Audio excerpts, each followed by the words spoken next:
here and sincerely appreciate your presence to listen to us and show the concert of our suffering under occupation, Moroccan occupation. Your presence here reflects the commitment of human rights and justice and offers the opportunity to share the truthful account of the situation in the occupied territory of Western Sahara. We are here because we have to be here. One of us need to be here because we live under occupation. And you, all of you, you don't have the right to access to the occupied territory because of the Moroccan occupation. Because of Moroccan occupation, make the blackout siege media round of the occupied territory. So we need someone need to deliver the message. Yes, the price, it's very high, but we have to do it. And the importance of reports like that, it's not just a report as a report, but because it spoke of on behalf the mind of all the Sahrawi in the occupied territory. Thanks to the team, thanks to the group from the occupied territory, and one of my colleagues, Ghalia Jimmy, is here, and the organization, Novak, ACAPS, and from the refugee camps. So group from different place, different country work together just to say no to the human rights violation in the occupied territory. The reality in the occupied territory, the situation.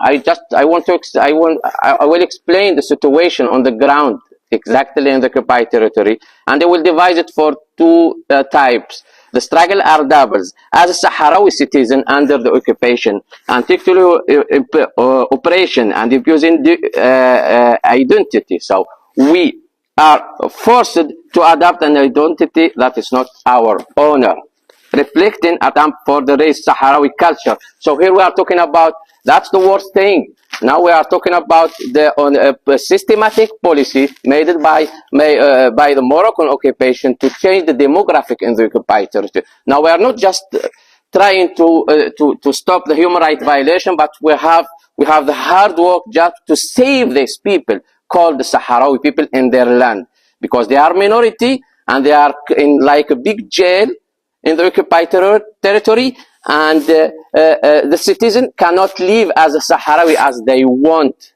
You don't have the right to speak with your Hassaniya dialectic language. You don't have to live your culture. They enforce you to mix your culture with something that you are not accepted. Why? Because the Moroccan knows that with the time, with the years, after 5-10 years, they will say, okay, won the referendum. Okay, where is the Sahrawi people in the occupied territory? And now we are minority. And now we are fighting every day just to keep the Sahrawi as a Sahrawi. And that's the hard thing, because it touches the humanity directly. It touches the human.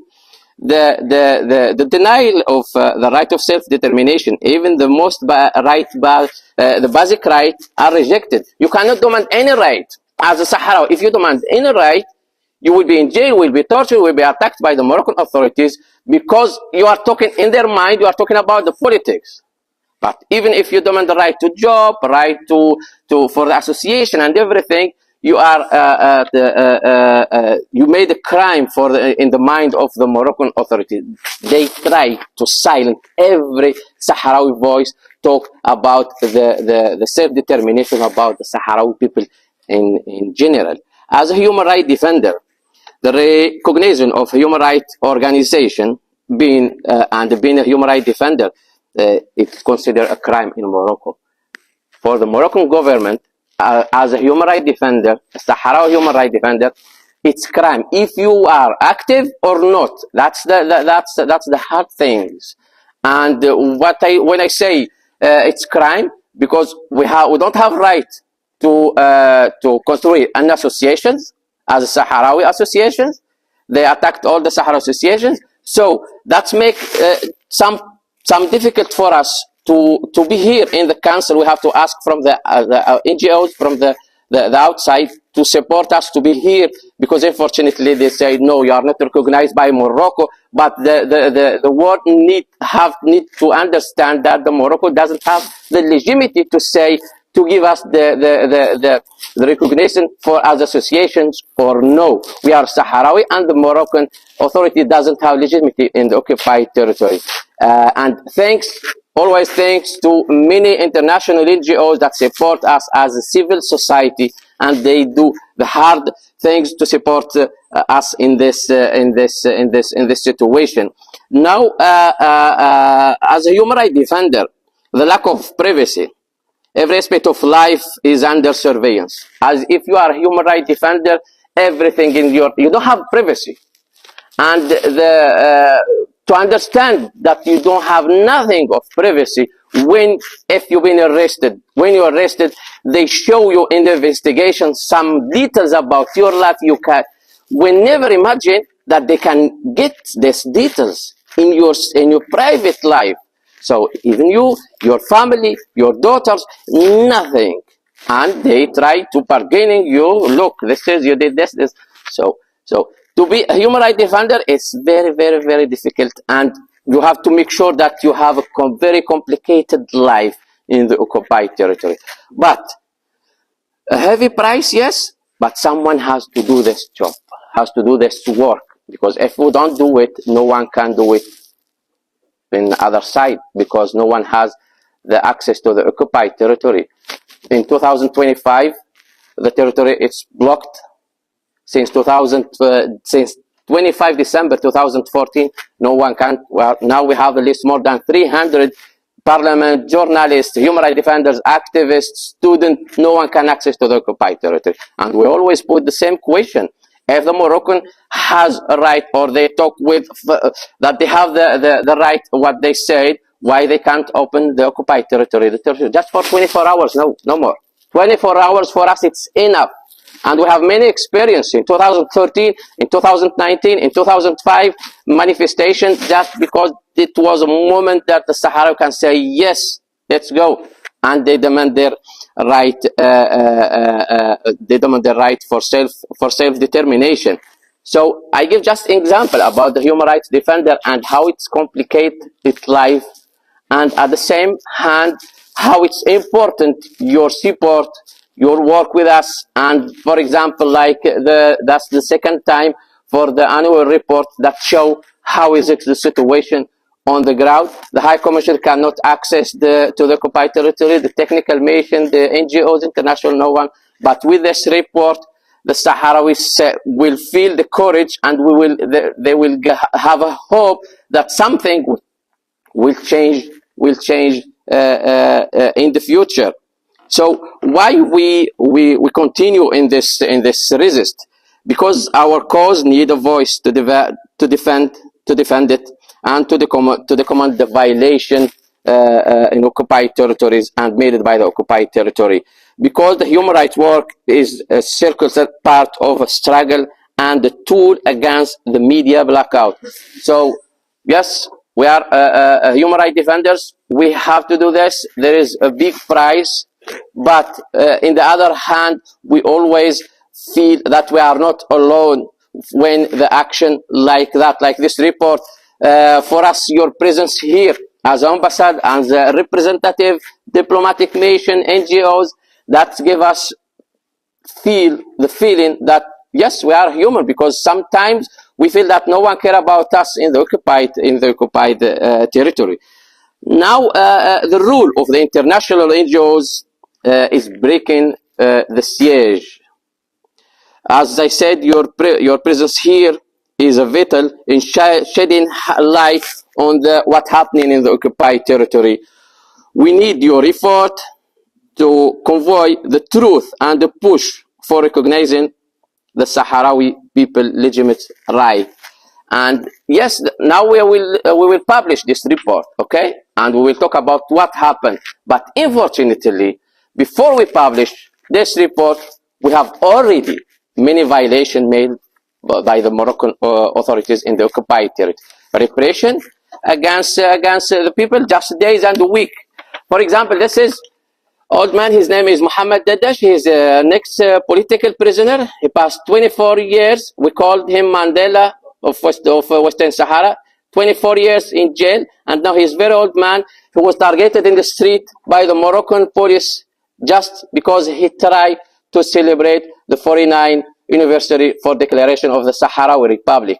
Old man, after 24 years in jail, after all they suffer, they still targeting him. What old man can do? He has nothing, just the flag of the Sahrawi Republic in the street. Those guys, they have nothing in the street, just a paper like this one, and they demand the right for the self-determination and the liberation for the political prisoner. That was 27 February, just days or weeks ago. And for the future, now we are talking about the future of Western Sahara. That's the future in Western Sahara. If no one has nothing, if no one has, if we don't make a push against the Moroccan occupation. That's a young activist, media activist, that he was kidnapped, tortured, and raped by the Moroccan police just 10 days ago, I think, or something like that. And the 27, the same days, and he was tortured horribly and raped. And how can we save the future of the? And that's just an example. And that's just because he has the courage to send and to take picture of his body in some sensible space in his body, and his courage to talk. So what about the women? Let's go to the women that we know the culture, the Sahara culture, and the women, they feel shy to talk about what they had in their body, how they tortured them. So even the High Commissioner, the technical mission 2015, as I remember, and Ghalia Jimmy, she was with them. Many women, they feel shy to express what happened to them in the occupied territory. And the last picture, and it's not the last one, this woman, she's sleeping in the street in front of the prison. And where is this prison? She lives in Laayoune, in the occupied territory. She had to travel with her son more than 1,200 kilometers in Knetra and Tifel to visit her son for 10 minutes. And she's not sure if she can visit or no. So that's just some example. And we will not give up, and we always have a hope that something will change. Even the Moroccan, between brackets, was the president of this council, but we will not keep the council empty. We will defend, and we will continue to believe in the UN mechanism, in this Human Rights Council, because what? Because of you, all of you, spending your time to listen to us, trying to share our suffering with the others, and trying to do the best of your work to support. The last thing was a violation was just after the day after, before yesterday, a group of football, Sahrawi group football, they was attacked by the Moroccan police, and they banned him from participating in competition football in Ramadan, just because they say no, you cannot participate, and because they wear the Algerian team football t-shirt. And why? If the other they put for Spain, Barcelona, Real Madrid, why? Until now they ask them more. They ask them to write and like a declaration, and they say sorry, and they have, if they want to participate, they have to wear the Moroccan t-shirt football team. Why this? Why the Sahrawi are human like you? So we have something to do with. I just try to give some examples in this, and what I said, there is many examples in this report, and my colleagues, my friends, they will mention everything about what happened. We will publish this report. At the same time, we are working about the new report for the next year, inshallah. We will not give up. Thanks to our friends, our colleagues, thanks to you. So in conclusion, there are just a few examples of the daily reality in the occupied territory. Despite the oppression and the restriction, we continue to resist because our case is just, and our rights are not negotiable. We need your support, we need your solidarity, we need your voice in the international forum to break the siege imposed on the occupied Western Sahara. Maybe not today, maybe not tomorrow, maybe not next month, but one thing is true: one day we will get our rights and we will succeed, and the first thing we will succeed to condemn Morocco to open and to give the right to the Sahara for self-determination. Thank you very much.